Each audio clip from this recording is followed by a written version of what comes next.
Okay, so my name is Nikki Grasic, and this is a screencast about the project myself and Georgi Sidorov did for CA1 of distributed game systems.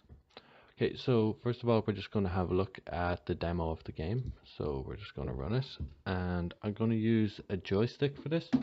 So first of all, we're going to press a key on the joystick, and then we're going to have a look, and we have an instructions menu here. This is our main menu, and in here are our instructions. So how to play: reach a score of 10. If two players collide, player with the highest score wins and the loser goes back to 0. A bomb pickup will explode anyone you touch unless they have a shield to pick up on them, and hitting a wall will make you lose your score, so watch out. And we have 4 players in our game, all in the shape of shurikens. Okay, so we went back to our main menu, and now we're going to play the game.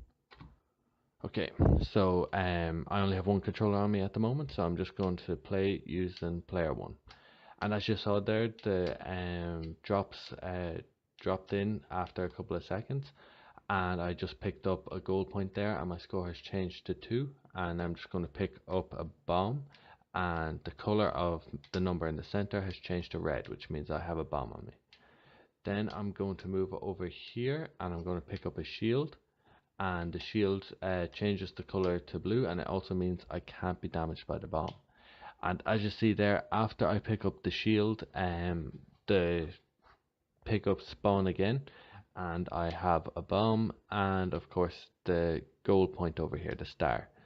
And if I was playing against the other players, they'd be moving around trying to take these bombs from me as well. And that's basically how you play the game. If you hit into the wall, these walls here that I'm moving around, you die and you go back to your point, and you also lose all your scores. So you see there, I'm after dying.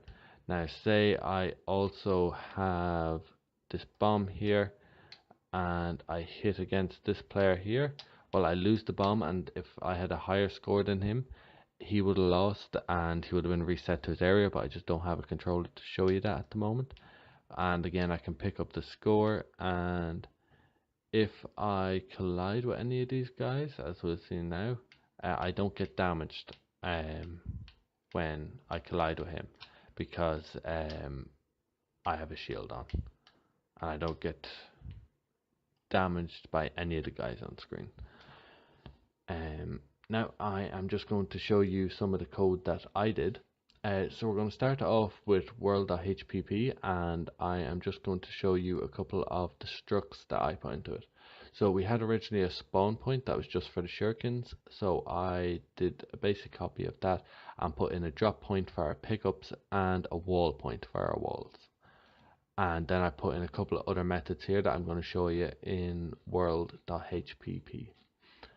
And that is what I did in world.hpp.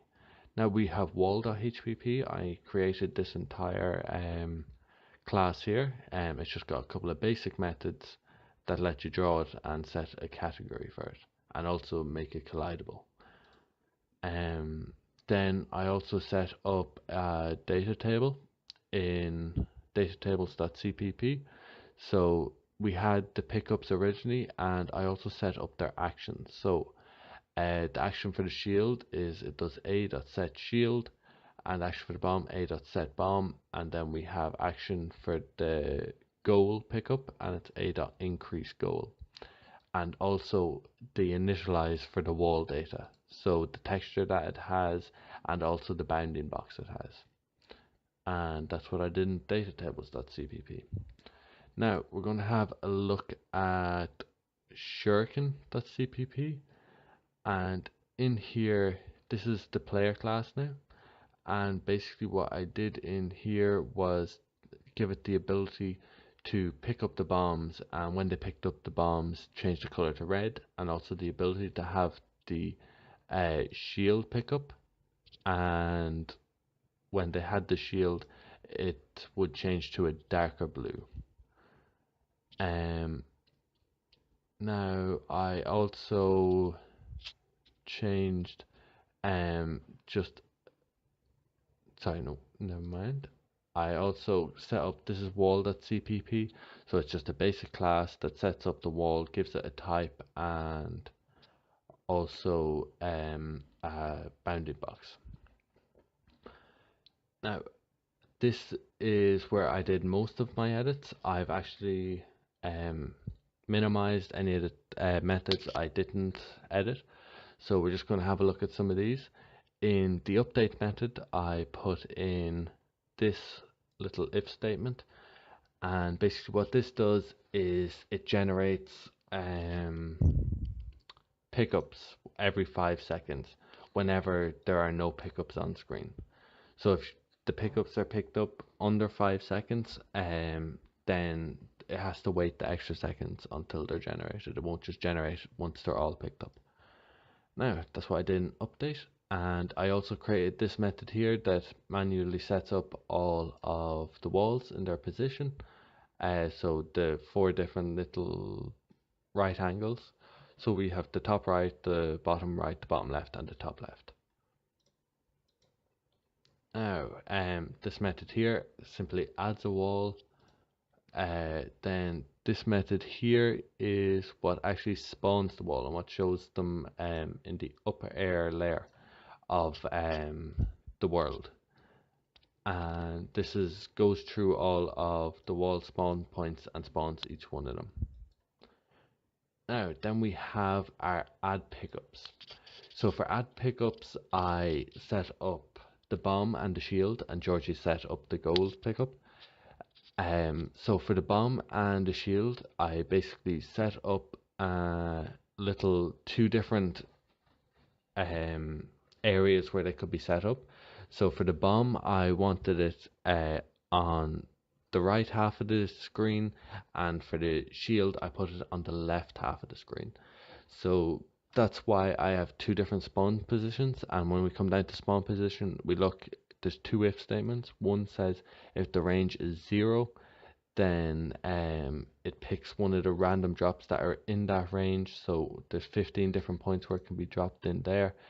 And then if the range is 1, so our second pickup, the shield, then it picks a number between 1 and 10. So there's 10 different drop points there, and it adds 15 to that to put it over on the right side of the screen. This basically means that I have a set number of drop spawn points. They're picked randomly when the game is going on, so it means that the shield and the bomb are never in the same place. This is actually the method that sets up the array of points where it can be set. So they start at -400, and then every 200 points, every time it goes up 200 and right 200. So that means that they're set up at these points all the way across. So every 200 by 200 squared, there's one at each corner of it. And that is the method I set up there. And they are all the methods I did individually, and the main parts of the code I did. We're going to hope to make this a network game, and we're going to have to set up 4 different computers to make it a networked one, which is a bit more of a challenge than the 2-player, but we're confident we can get it done. We hope that this will allow people to connect in and play the game against each other. It's a highly competitive game and very fast paced, and we hope it'll be very popular. So thank you for listening. That was my screencast, and yeah, thank you very much.